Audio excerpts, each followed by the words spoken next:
Honestly, ek kan nie omdat ek huis toe gaan nie. Ek kan omdat hy nie ken nie.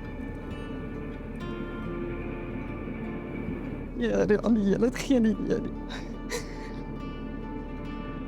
Wat bedoel jy? En ek is nie tot oor my ore verlief vir Rudy. Het gaan nie oor 'n hond wat besig is om oor 'n been te beklei nie. Sy het van die begin af sy video 72 keer gekyk. Sy is obsessief oor hom van die begin af. En dit kom van al die girls af. Sy is die common denominator in alles. En om 'n goeie mens te sien 'n verkeerde keuse maak. Maar ja, dis ander mense se skoolgeld.